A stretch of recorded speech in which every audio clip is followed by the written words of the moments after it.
Para sutresna budaya basa Jawi, sugeng pepanggihan malih kalian Subadi Prawata. Ing kalodhangan menika badhe ngaturaken waosan buku basa Jawi cerita cekak. Anggitanipun Al Aris Purnomo. Kanthi irah-irahan kelangan rasa asih.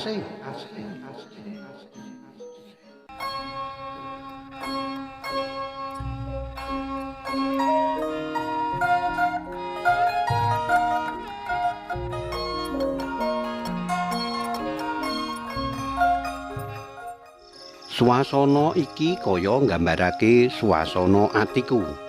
Wengi krasa adem lan kekes. Anyes, udan riwis uga durung gelem leren.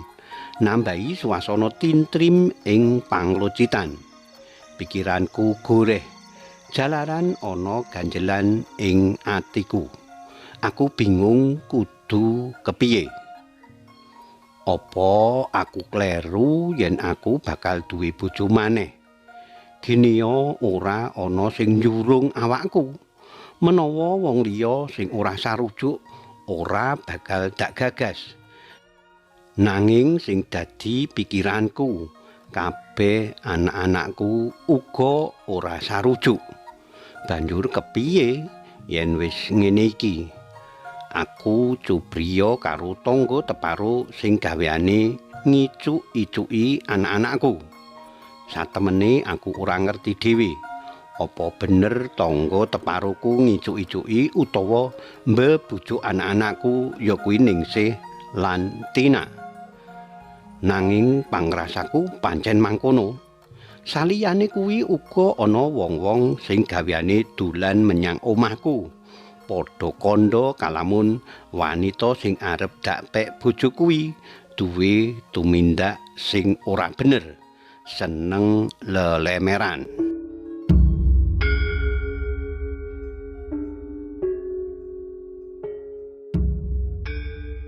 Ningsih pamit arep menyang tilas kampuse. Saperlu legalisir ijazah.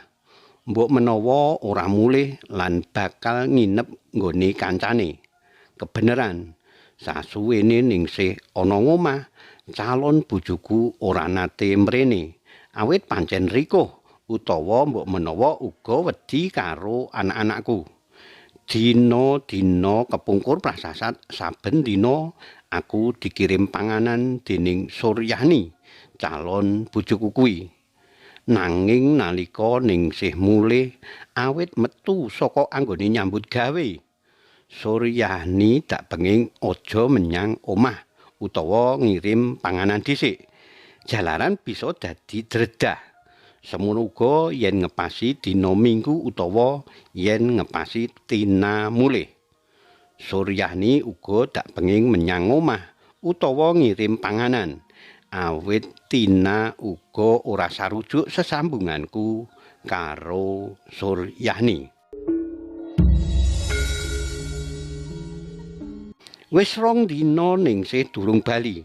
Kamangka aku selak kepingin ketemu karo Suryani. Aku banjur SMS Ningsih. Takon dina iki bali apa ora. Nanging anggone bales SMS, gawe atiku muntap. Lah kepiye? Surasane kok kaya-kaya ngerti yen aku arep ketemu karo Suryani. Mulane banjur dak undat-undat kabeh sing wis dak wenehake marang Ningsih. Intine aku nilakake rasa gelaku. Dene anak sing wis dak openi seprono seprene kok ora ngerti butuhe wong tuwa. Nganti tembung-tembungku sing elek-elek uga metu sisan. Mbok menawa kebrongot nesu, aku dadi kelangan nalar. Kabeh SMS saka Ningsih dak weruhake marang wong-wong sing gaweane dolan ing omahku. Satemene aku kepengin golek kanca supaya mbilani aku. Pancen ana sing sarujuk nanging uga ana sing ora sarujuk.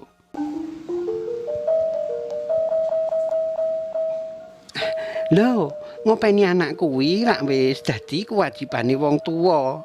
Ginio kaya mangkono kok diundat-undat. Yen saiki gelo amarga ngopeni anak, mbok biyen ora usah digawe utawa dilairake ing donya iki. Ngono kok dadi masalah. Ijum sing dodol sego pecel langgananku ngudar gagasane.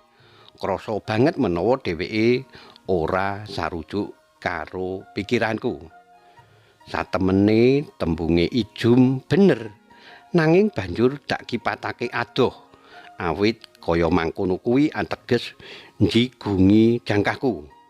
Ora mung Ijum sing kandha kaya mangkono, nanging kabah partikel sing ora cundhuk karo pikiranku bakal dak trajan.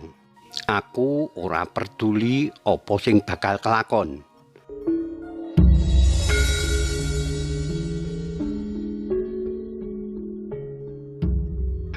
Aku dhewe satemene uga mikir gene aku kok kaya-kaya ora bisa pisah utawa ngilangake pikiranku marang Suryani. Saben wektu sing ana pikiranku amung dheweke. Nganti keluargaku lan anak-anakku wis ora dak gape. Yen kelingan ibune Ningsih lan Tina sing dipundhut Gusti 3 taun kepungkur. Atiku satemene uga trenyuh, nanging mung sedhela awit wewayangane Suryani jejugetan maneh ing pikiranku. Sedulur-sedulurku uga ora sarujuk yen aku sesambungan karo Suryani. Apa kabeh wis diceritani dening anak-anakku bab tumindake Suryani sing jarene ora apik. Wis embuh ora weruh. Sing arep nglakoni rak aku. Upama ana apa-apane rak yo aku sing nandhang. Wong-wong kuwi ora melu ngrasakake.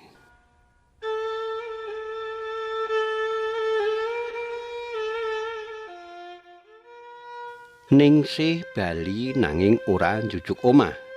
Dheweke njujuk nggone kancane lan banjur gawe lamaran gawean ana kono.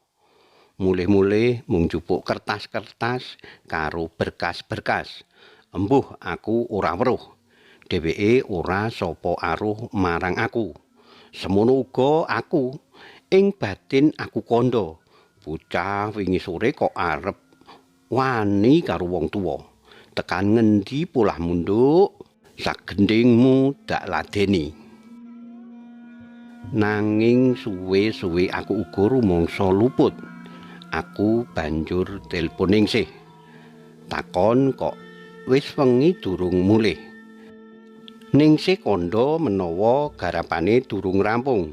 Aku uga kandha yen wis rampung gek mulih, awit kahanane wis wengi. Ningsih bali udakara jam 11 bengi diterke kancane. Dheweke banjur mlebu kamar. Esuke dheweke isih kober gawe sarapan, nanging banjur lunga maneh. Jare arep menyang kantor pos, kirim lamaran gawean. Nganti sore Ningsih durung bali. Dak tilpun jare ana warnet golek lowongan gawean ing internet. Aku krasa menawa Ningsih bakal bruntak tenan. Satemene aku uga mikir mengko kedadiane banjur kepiye. Nanging kabeh dak kipatake maneh, wis embuh sakarepmu. Pokoke sapa sing ngalang-alangi langkahku bakal dak trajan. Atiku pancen atos, apa maneh dunyaku dikebaki wewayangane Suryani. Dadi sing ana pikiranku mung Suryani lan Suryani.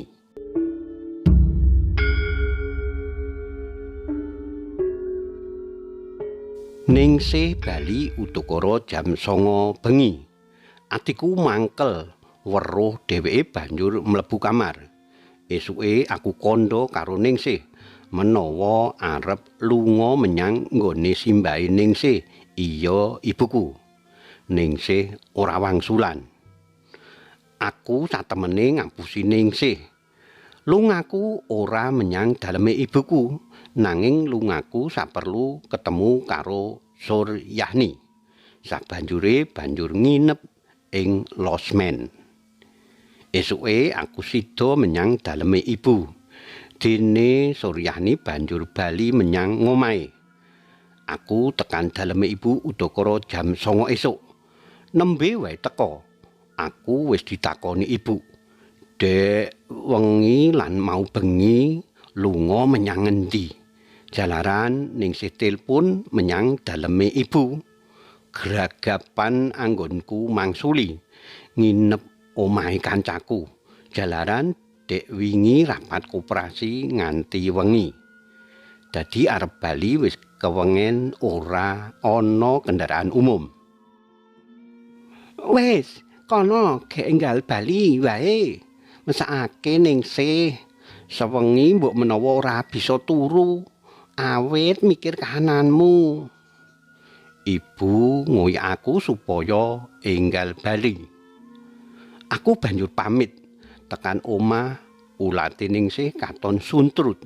Mbok menawa mau bengi nangis sewengi. Sakarep munduk ya kaya mangkono kuwi. Yen ora manut utawa ora sarujuk karo karepe wong tuwa. Kalau wau dalu nyipeng pundi, Pak? Witakone Ningsih. Sakarepku, sing penting eyup, wangsulanku sengol. Ningsih mbrabak abang raine, banjur lunga. Bali menyang omah wis wengi bareng karo Tina adine. Awit kebeneran kuwi dina Setu. Tina mulih saka kutha papane kuliah. Ora ana sing kumecap ing wengi kuwi. Dina Minggu esuk Ningsih lan Tina ringkes-ringkes. Jare arep bali maneh menyang kos-kosane Tina. Ningsih ora pamit, sing pamit Tina. Tina kandha menawa Ningsih arep turu ing kos-kosane Tina. Bocah loro banjur lunga.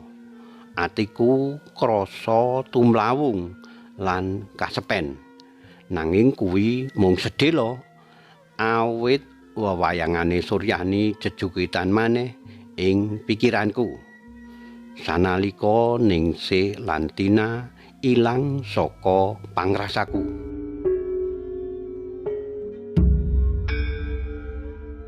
Wis seminggu Ningsih ora bali, ora menehi kabar.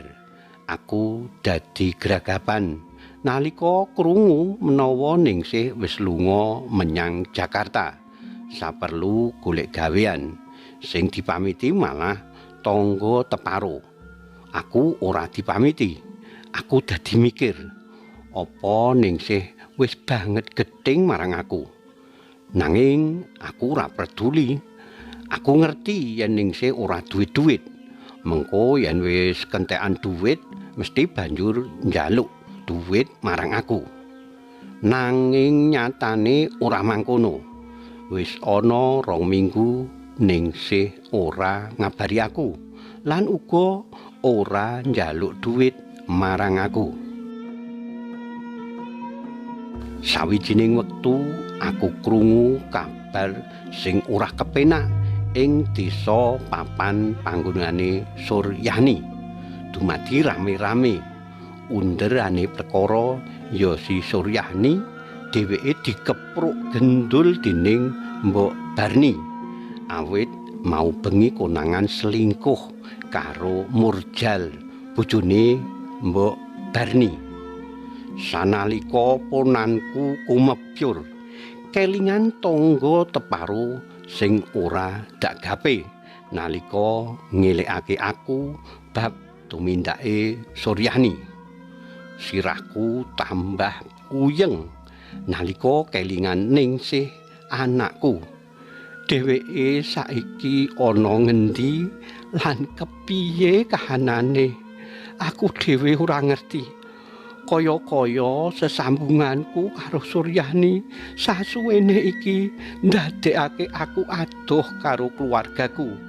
kaya-kaya kelangan rasa asih. Karipta dening Al Aris Purnomo. Cariyos menika kapetik saking kalawarti basa Jawa Jaka Lodang. Nomor 7 tanggal 16 Juli 2016 ing Ngayogyakarta. Matur nuwun awit kawigatosanipun saged pepanggihan malih wonten ing cariyos-cariyos sanesipun. Matur nuwun. Matur nuwun.